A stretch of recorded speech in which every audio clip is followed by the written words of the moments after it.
हाय student. GIT online class में आप सबका स्वागत है। और आज की क्लास में जानेंगे एक्सेल में एफवी फंक्शन यानी फ्यूचर वैल्यू के बारे में। अब देखिए, फ्यूचर का मतलब क्या होता है ये लगभग सबको पता होगा ना। जैसे कई जगह आप लोग ऐसे फंड सुने होंगे ना, एक काम करिए कि आप हमारे बैंक में अगर जो 1,000 रुपया पर मंथ जमा कर रहे हैं ना, तो 10 साल के बाद से या फिर 5 साल के बाद से आपको इतना अमाउंट फिक्स मिलेगा। ऐसा होता है ना। सपोज सपोज करिए कि हाँ LIC में काम करिए। आप LIC में 10 साल तक 5-5 महीने 5-5 रुपए क्या करते रहिए, जमा करते। या 1-1 हजार रुपए 15-15 सौ रुपए जमा करते रहिए। आया समझे ना। तो जब आपको अगर जो लेना होगा या फिर भविष्य में कोई ऐसी दुर्घटना हो जाए तो आपको निकालना होगा, तो इतना अमाउंट आपके फैमिली को दिया जाए। ऐसा होता है ना। तो ऐसा वैल्यू निकालने के लिए हम लोग किसका इस्तेमाल करते हैं, या फ्यूचर वैल्यू। जैसे देखिए एग्जाम्पल के तौर पर हम कई सारी कंपनियां ले ले रहे हैं। ले लिए क्या, सबसे पहले SR नंबर, सीरियल नंबर। यहाँ ले लिया क्या, बैंक नेम या कंपनी नेम। कंपनी नेम ले ली, और कंपनी नेम के आगे हम ले लिए PPMT, PMT ले ली। वो पर मंथ कितना कह रहा है जमा करने के लिए, आ रहा समझे ना। और उसके बाद वो रेट कितना कह रहा है देने के लिए, कितना इंटरेस्ट। तो रेट के बजाय हम डायरेक्टली इंटरेस्ट ही लिख दिए। क्या लिख दिए, इंटरेस्ट। कितना ब्याज देगा वो। और ब्याज के साथ साथ हमने लिया यहाँ पे क्या, ड्यूरेशन। क्या ले लिए, ड्यूरेशन। कि आखिर वो कितना मंथ हमको देना हो। आया समझ में ना।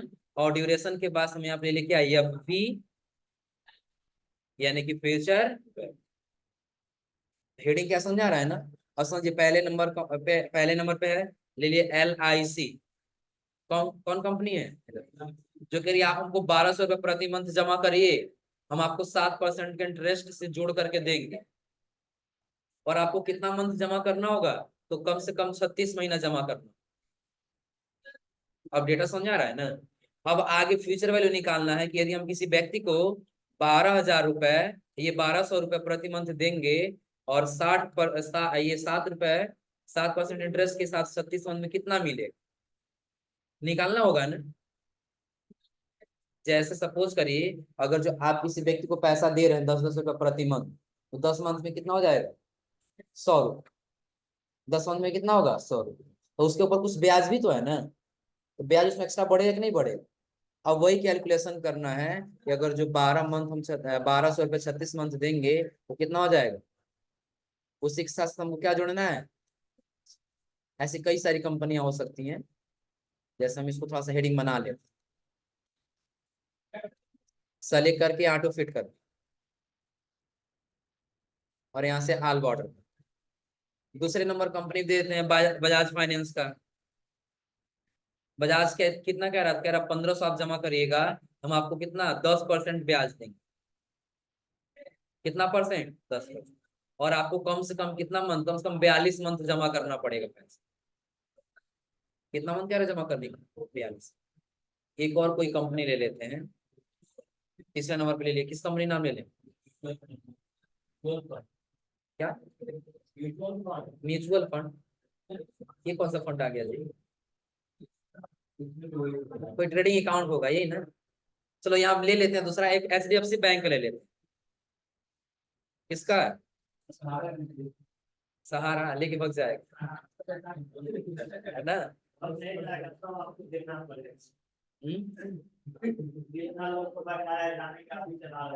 हाँ, तब जाने का हम ही चला रहे हैं तो हमको देना पड़ेगा ना। अब ये कह रहा नहीं आपको ज्यादा नहीं, मात्र 1,000 रुपये जमा करना पड़ेगा पर मंथ। और हम आपको ज्यादा नहीं इंटरेस्ट देंगे, बस 5% आपको इंटरेस्ट देंगे। कितना परसेंट, 5%। और आप कम जितना मंथ हम ले लिए, कितना मंथ जमा करेंगे, 24 मंथ तक। इतना समझा रहा है ना। अब देखिए, अगर ये पता करना है कि 12 मंथ के 1,200 के हिसाब से 36 मंथ देंगे कितना अमाउंट, हम कैलकुलेशन कर लेंगे यहाँ पे। इक्वल टू, इक्वल टू करके 1,200 क्या कर लिए सर, मल्टीप्लाई का सिंबल दे देंगे कितना, इंटर करने बता रहे कितना होगा, 43,000। यानी कि 36 मंथ में तो हम कितना दे चुके रहेंगे, 43,000। लेकिन क्या इसमें इंटरेस्ट भी तो है ना। तो इंटरेस्ट के साथ निकालना है तो हम क्या निकालेंगे, फ्यूचर वैल्यू। इक्वल टू, और इक्वल टू बस लिखेंगे F V future value. Future value सबसे पहले क्या पूछ रहा है, कितना आपको ब्याज मिलने वाला है। आप लोग पता होगा डिवाइड करना होता है 12 से, और 12 से क्यों डिवाइड करते हैं, 12 से क्यों डिवाइड करते हैं। हाँ इसीलिए, यानी कि एक साल पे ये ब्याज लगा हुआ है लेकिन हमको पर मंथ लेना है, इसलिए 12 से क्या कर दिए, फिर कॉमा कर, कॉमा करने से क्या रहा है एनपीआर। आप लोग पढ़े थे ना, एनपीआर हम लोग मंथ को सेलेक्ट कर देते, टीपीएम और आईपीएमटी।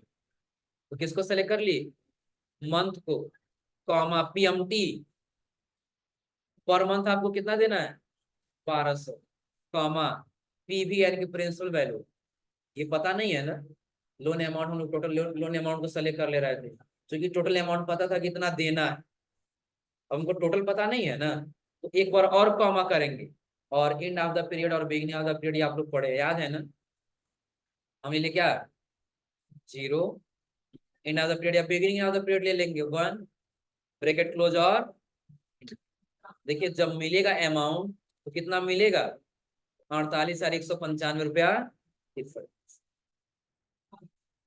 निकल जा रहा है, निकल जाएगा इतना, कोई दिक्कत इसमें। अब देखिए वैसे कितना हम जमा कर रहे हैं, हाँ 43,200, लेकिन हमको ब्याज के सहित कितना मिलेगा 48,195 रुपये 63। ब्याज कितना मिल गया, तो यहाँ इक्वल टू किए, और इसको जो है सेलेक्ट किए, तो प्लस करना होना, चूंकि माइनस में है तो प्लस, चूंकि माइनस और प्लस माइनस हो जाएगा, तो कितना ब्याज मिल जाएगा,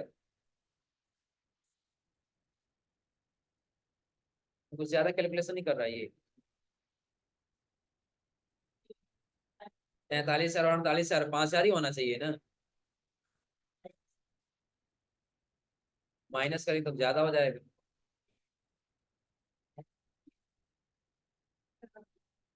ऐसे ज्यादा हो जाएगा।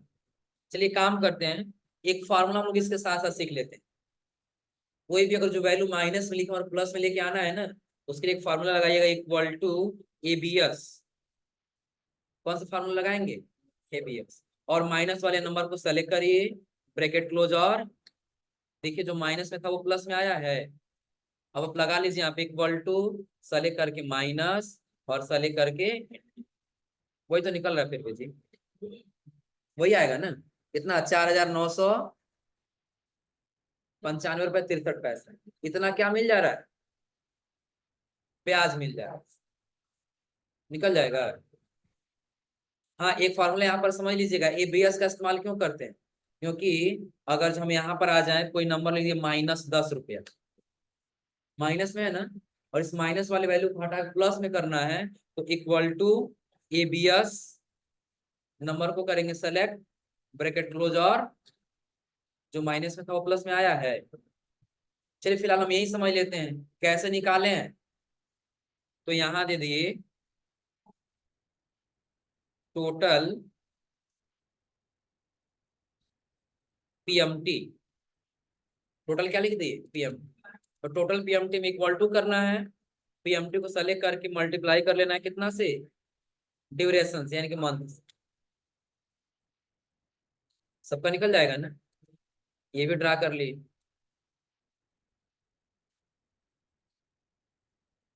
देखिए चेंज नहीं हुआ था ना, क्योंकि यहाँ पे किस पे है, मेन्यू में, निकल गया यहाँ पर ना, कोई दिक्कत इसमें।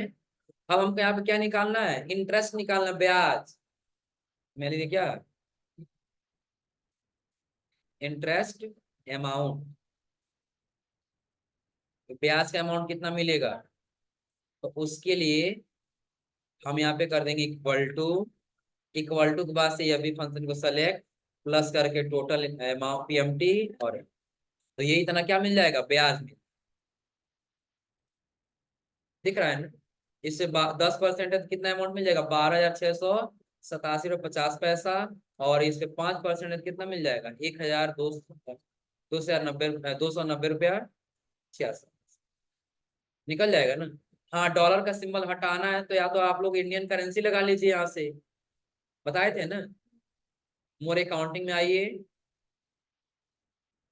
और आप यहाँ सिंबल चेंज कर रहे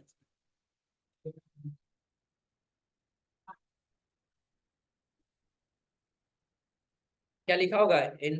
हिंदी लिखा होगा ना? रुपए का सिंबल दिया होगा और हिंदी लिखा होगा, यही है ना? सेलेक्ट करके ओके कर, रुपए का सिंबल आ गया है ना? और यदि हटाना ही है तो बस कॉमा पे क्लिक कर दीजिए, ऐसे रह जाएगा। कर ले जाएंगे लोग। तो फ्यूचर वैल्यू क्या आप समझ में आ रहा है ना? कि अब सपोज करिए यदि आप किसी को पैसा दे रहे हैं और ब्याज भी मिल रहा है, तो भविष्य में आपको कितना पैसा पाना और ये कैलकुलेशन करना है, तो आप यहाँ से कैलकुलेशन कर हो जाएगा। कोई दिक्कत इसमें? तो इतना डेटा लिख दीजिए, फिर फार्मूला लिखवा दे रहे हैं इसमें। अब चलिए फार्मूला हो जाएगा ना? ये सबसे पहले हमने बताया फ्यूचर वैल्यू के लिए फार्मूला, और फ्यूचर वैल्यू के बाद से किसके लिए? एबीएस, यानी कि जो नंबर माइनस में रहेगा उसको प्लस में करने के लिए, टोटल पीएमटी निकालने के लिए, और टोटल इंटरेस्ट अमाउंट निकालने। हो जाएगा ना?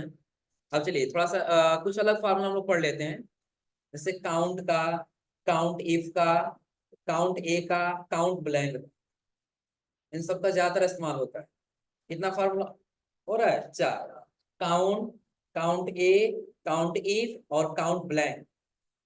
लगभग इसमें से आप लोग काउंट इफ का फार्मूला पढ़े हैं, काउंट इफ का फार्मूला पढ़े हैं ना? काउंट करना यदि कोई कंडीशन है, जैसे हम ये कह इतने लोग हैं, लेकिन काउंट उन्हीं को करना है जितने इसमें फीमेल हैं या जितने इसमें मेल हैं, सिर्फ उन्हीं को काउंट करना है, तो ये कंडीशन मिला हुआ है ना, तो वहां पे किसका इस्तेमाल करेंगे? Count if. अब यहाँ पर हम लोग समझे तो बाकी और फार्मूला कैसे काम करेगा, जैसे कुछ नंबर दे दिए, 20, 50, क्या कर लिए नीचे तक, पहले कॉपी किए और वैल्यूम क्या कर दी, अब चेंज नहीं होगा ना? अब अगर जब हम ये कहें कि यहाँ पर इन टोटल नंबर को जोड़ करके बताए आप कितना नंबर लिखे हुए, कितना सेल है, ये काउंट करना है, तो उसके लिए फिर हम क्या करेंगे? तो सबसे पहले हम यहाँ पे नीचे आएंगे तो लिखेंगे इक्वल टू काउंट, क्या लिख दिए? और काउंट में पूरे नंबर को क्या कर लिए? सेलेक्ट, ब्रैकेट को कर दिए क्लोज, और कितना है ये टोटल, काउंट कर लीजिए, 1 2 3 4 5 6 7 और 8 बता रहा है ना? बता दे रहा है। लेकिन अगर जो इसी में हम एक जगह कहीं अल्फाबेट कर, तो कितना बता रहा है? तो काउंट तो इसको भी करना चाहिए था ना, अल्फाबेट है तो क्या वो भी तो एक सेल में लिखा गया है ना, तो काउंट तो उसको भी करना चाहिए था। लेकिन याद रखिएगा दो फार्मूला है, एक काउंट, पहला क्या होगा? काउंट, और दूसरा होगा काउंट ए, अगला क्या होगा? काउंट। जो काउंट होता है ये सिर्फ नंबर को काउंट करता है, किसको काउंट करता है? नंबर। और जो काउंट ये होता है, काउंट ए, ये अल्फाबेट और नंबर दोनों को काउंट करता है। आ रहा है समझे ना? चाहे आप अल्फाबेट लिखिए या फिर आप नंबर लिखिए, दोनों को एक साथ काउंट करें। कैसे? हम यही पे क्या किए, फॉर्मूला लगा दिए, वो भी इक्वल टू काउंट ए, पूरे को कर लिए सेलेक्ट, ब्रैकेट को कर दिए क्लोज, और देखिए 7 बता रहा है और ये कितना बता रहा है? ऐसा क्यों हो रहा है? क्योंकि ये अल्फाबेट को भी काउंट कर रहा है, लेकिन अल्फाबेट को काउंट नहीं। अगर हम कहीं और अल्फाबेट लिखें, देखिएगा इस पे तो कोई इम्पैक्ट नहीं पड़ा ना, क्योंकि 8 है और 8 बता रहा है। लेकिन इसमें इम्पैक्ट पड़ा है।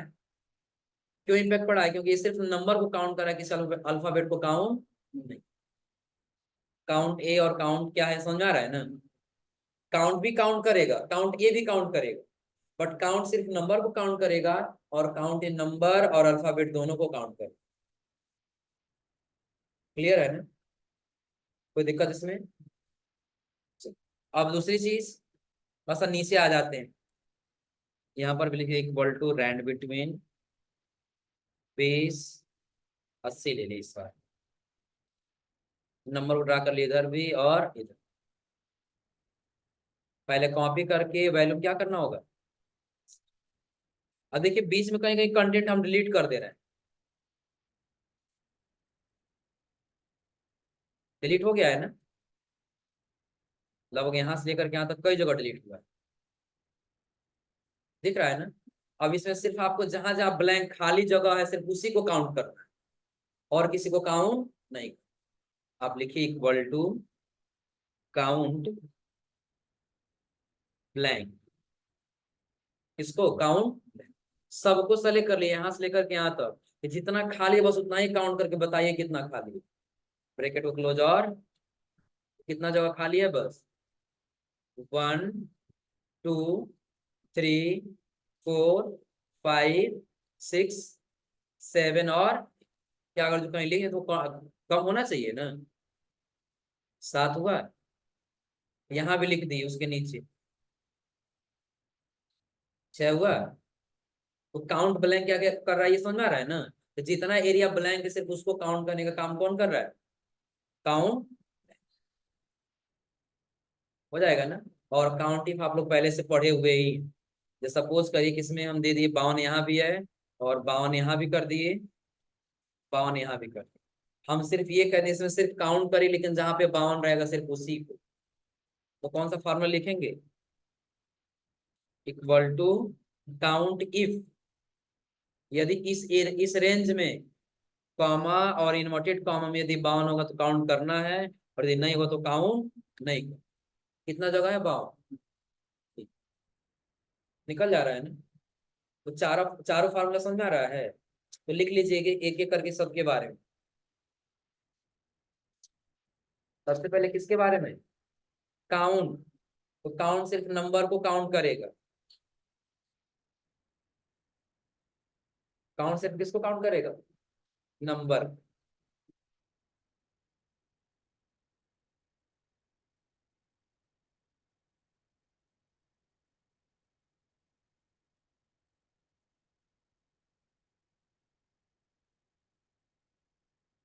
हो गया। काउंट है किसको काउंट करेगा, नंबर और अल्फाबेट। जिसमें ए लग गया काउंट है वो नंबर और अल्फाबेट दोनों को काउंट करेगा, और काउंट सिर्फ नंबर। हो गया।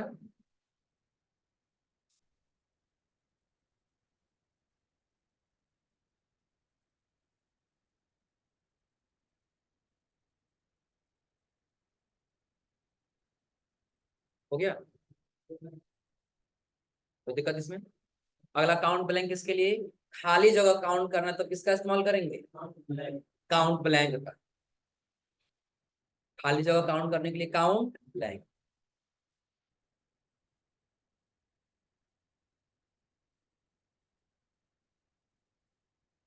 हो गया। और काउंट ब्लैंक के बाद लिख लीजिए काउंट इफ। काउंट इफ का इस्तेमाल कब करें, जब किसी कंडीशन से पार्टिकुलर एरिया को काउंट करना है।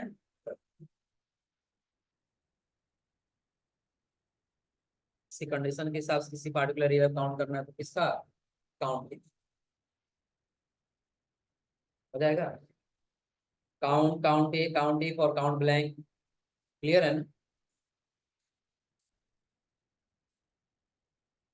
हो गया इतना। अब चलिए इसके बाद से ये हो जाएगा ना। तो ये आज आप लोग ट्राई कर लिए क्या, ये भी फंक्शन और ये चारों फार्मूला। अगली क्लास में इसके बाद हम आपको बताएंगे क्या, मैच एंड इंडेक्स। कौन सा formula, match and index. Match यानी क्रिकेट खेलने के लिए नहीं, हाँ, मैच एंड इंडेक्स, डाटा को मैच कराने के लिए किसका इस्तेमाल करेंगे, मैच एंड इंडेक्स। हो जाएगा।